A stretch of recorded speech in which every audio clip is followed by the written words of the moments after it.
यही सबसे बड़ा फ्रॉड है कि भारत में मुसलमान माइनॉरिटी में है। This is the biggest fraud. लेकिन आप चला रहे हैं, और भारत की राजनीतिक व्यवस्था इतनी पंगु हो चुकी है, इतनी बौनी हो चुकी है कि राष्ट्र भाड़ में चला जाए, लेकिन इन सब की नाजायज मांगों को इसलिए मानो कि सत्ता तक पहुंचना है। सत्ता रहे ना रहे, राष्ट्र रहना चाहिए। कि हरियाणा का एक जज हरियाणा का एक मुकदमे की सुनवाई कर रहा है। जो विक्टिम है, या जो दो पार्टियों में से एक पार्टी का हिस्सा था, उसने कहा मुझे हिंदुओं ने मारा। जज का स्टेटमेंट सुनिए। जज का नाम है फखरुद्दीन। जज कहता है कि हिंदुओं से पिट के आए हो, सालों को गोली क्यों नहीं मारी थी? मैं यहां बैठा हूं, देख लेता तुमको मैं। यह भाषा है हिंदुस्तान के जज की, क्योंकि उसका नाम फखरुद्दीन है, और फखरुद्दीन नाम है तो चर्चा नहीं होगी, और चर्चा नहीं होगी तो सेकुलरिज्म की आड़ में कहा जाएगा नहीं नहीं नहीं वो पागल होगा। लेकिन यही बात अगर आप में से कोई कह देगा तो देश में बवाल आ जाएगा। यह है फ्रॉड इस देश के अंदर। इसी देश में एक उपराष्ट्रपति, मेरी यूनिवर्सिटी का वाइस चांसलर, माइनॉरिटी कमीशन का चेयरमैन, ईरान में भारत का राजदूत, अपने पद से उतरते ही कितनी मक्कारी की बात कहता है। इसलिए कि सबका एजेंडा एक है, अलग अलग नकाब के अंदर है, अलग अलग शक्लों में है। कोई ऊंचा पजामा बैठा है, कोई गोल टोपी लगाए है, कोई आदाब कर रहा है, कोई वालेकुम कर रहा है, कोई भगवान कर रहा है, लेकिन है मक्कार सब एक।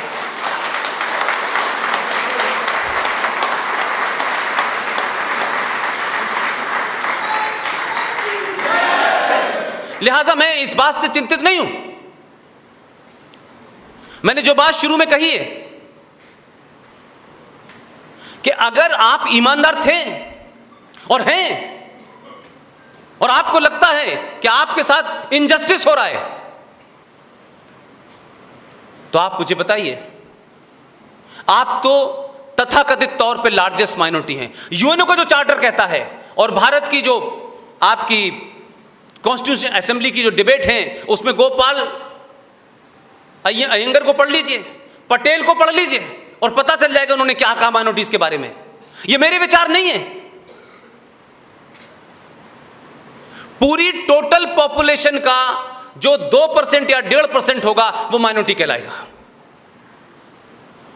लेकिन इसको भी हमने अपीस करके रखा। दुनिया की सबसे बड़ी पॉपुलेशन भारत में मुसलमानों की है,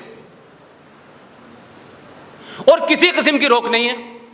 खुलेआम गाली देने की भी इजाजत है, प्राइम मिनिस्टर को भी गाली देने की इजाजत है, और तो और प्राइम मिनिस्टर को दो गाली, वो कोई प्रॉब्लम नहीं है, क्योंकि वो एक पद पे बैठा हुआ है, आपको गाली देने का अधिकार है। आप राष्ट्र को भी गाली देते हैं, और इस राष्ट्र के महापुरुष भगवान राम के ऊपर भी गाली देते हैं आप, और तब भी देश नहीं बोलता है। इसलिए कि आपकी चुप्पी, मुझे नहीं पता आप किस दुनिया को प्राप्त करने का इंतजार कर रहे हैं। ये समाज किस लालच में और किस उम्मीद में ये तमाम चीजें होने दे रहा है कि ठीक है भाई टाइम पास हो जाए। तो हमारे पहले भी लोग टाइम पास कर रहे थे, वो भी एडजस्टमेंट कर रहे थे, आप भी एडजस्टमेंट कर रहे हैं, लेकिन इसकी लिमिट कम होती चली जा रही है। आप जितना एडजस्टमेंट कर रहे हैं वो उससे आपसे उतनी ज्यादा उम्मीद कर रहे हैं, लेकिन वो एडजस्टमेंट क्या नहीं करना चाहते कि यहां एक छोटा सा आदमी है, सुना है लोकल असेंबली में जीत जाता है, हर 15 दिन के बाद लंदन जाता है इलाज कराने के लिए। मैं इस गुस्से में कह रहा हूं ये बात कि समाज की खामोशी ऐसे लोगों को बढ़ावा देती है। वो कहता है ये बात कि ये भगवान राम की मां कहां कहां गई थी, फरीदाबाद भी गई थी, तो वहां भी गई थी। जिस लहजे और जिस टोन ऑन टेरर में उसने कहा, हलक से जबान निकाल लेनी चाहिए थी उसकी।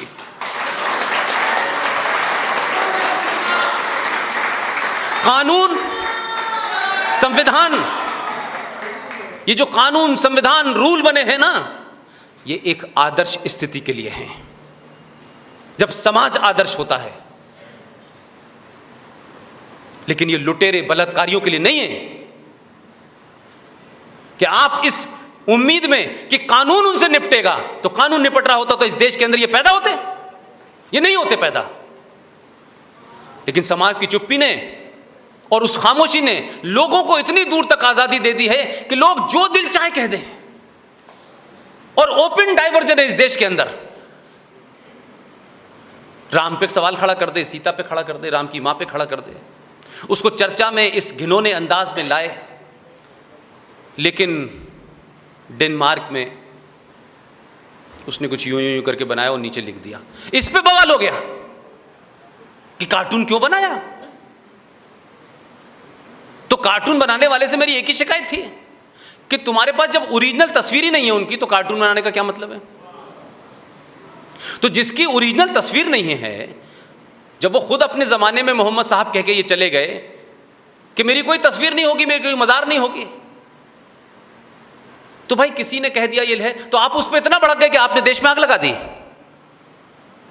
और आप उम्मीद करते हैं कि इस देश का मेजॉरिटी समाज भगवान राम और सीता की मां को गाली देने के बाद भी चुप रहे, और वो बोलने लगे, वो पूछने लगे सिर्फ सवाल कि ये आपने गलत कहा है, तो आपके इंटॉलरेंट हैं हम। इसलिए मैं इस देश के मुसलमानों से बड़ी अपील करता हूं, ओपनली अपील करता हूं, अपने गरेबान में झांके और मुझे यह बता दें कि इस दुनिया में 57 इस्लामिक मुल्क हैं, 57 हैं, कम नहीं है। एक आध महीना वहां रह करके भारत की आजादी का इजहार जरा वहां भी करें। 1 महीने रहें, 1 महीने।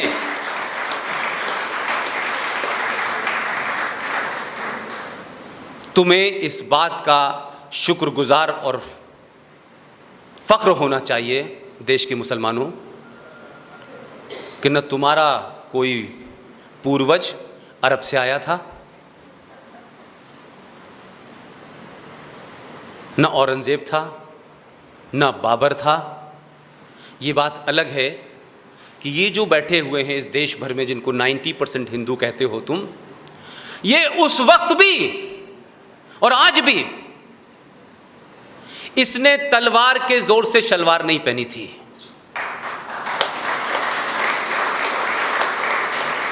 आज तुम उन लोगों का, वो उस दौर में नहीं बदले। उस दौर में उन्होंने वो शर्तें मानने के लिए इंकार कर दिया, गर्दन कटा ली उन्होंने, हजारों लोग मारे गए इस 1000 साल के अंदर। लेकिन अपनी पूजा पद्धति और सनातन संस्कृति को जिंदा रखने के लिए अपने घर के बाहर एक गमला रख लिया, उस गमले में तुलसी लगा के कहा मैं तो हिंदू हूं, मुझे कोई दिक्कत नहीं है। उन्होंने तिलक नहीं लगाया, उन्होंने चोटी नहीं बढ़ाई, घंटा नहीं बजाया, लेकिन अपने हिंदुत्व को बचाने के लिए तुलसी में पौधा दिया और सूरज की तरफ नमन करके भी उन्होंने अपने हिंदुत्व को बचाया। तुम उनको चैलेंज कर रहे हो। तुम औरंगजेब तो नहीं हो ना, तुम बाबर नहीं हो। उनको इस बात का शुक्रगुजार होना चाहिए कि वो इसी मुल्क में हैं, तलवार के जोर पर इसी हिंदुओं में से कन्वर्ट हो गए थे। और कन्वर्ट हो जाने के बाद तुम्हारा डीएनए इतना बदल गया कि तुम जिन लोगों से हो तुम उन्हीं को कहते हो, काफिर के नाम पे मार रहे हो तुम उनको। फारूक अब्दुल्ला से मैंने बात जम्मू कश्मीर में पूछी थी। फारूक अब्दुल्ला साहब, आप मुसलमान हैं, ये तो सबको पता है, आपने नाम भी अब्दुल्ला रखा है, तो और शर्त मोहर लग जाती है कि आप सच्चे वाले मुसलमान होंगे। लेकिन ईमानदारी से बताइएगा कि आपके वालिद साहब का नाम शेख अब्दुल्ला था, आपका नाम कब से अब्दुल्ला में कन्वर्ट हुआ? वो डेट आपको पता हो तो बता दीजिए। मुझे डेट भी पता है और उस आदमी का नाम भी है। तो ये जितने भी मुनाफिक घूम रहे हैं यहां से लेकर के आसाम से लेके, ये सब कन्वर्टेड हिंदू हैं, मुसलमान हैं। और क्योंकि अब उस वेस्टेड इंटरेस्ट हो गया है उनका, उसमें एक ताकत है, ब्लैकमेलिंग की ताकत है, इसलिए हरकतें सारी वही हैं।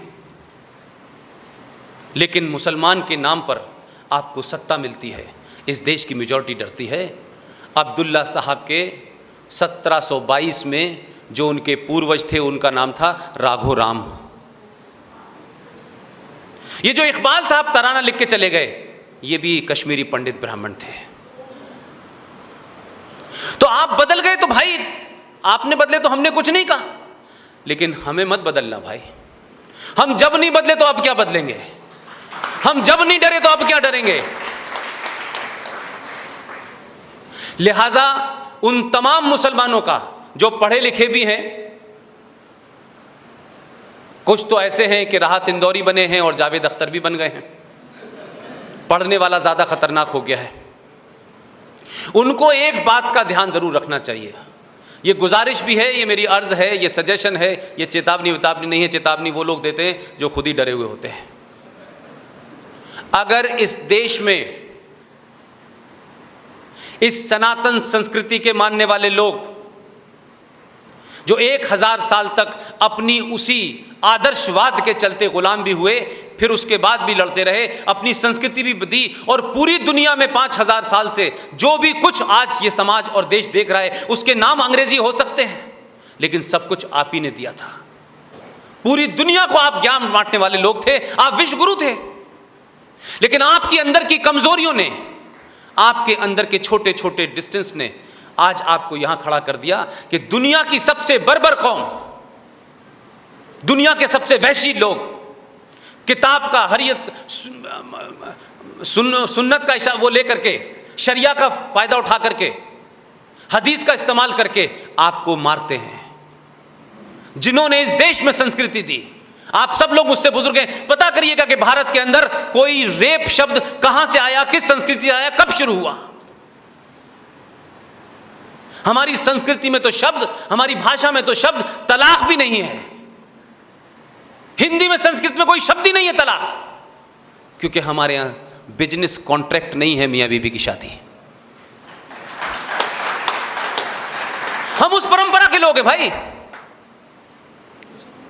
हमने सबको बसाया, जो आया हमने उसको बसाया, लेकिन हमारे आदर्श ने हमें इतना कमजोर कर दिया कि जिसको बसाया उसी ने आपको उजाड़ दिया।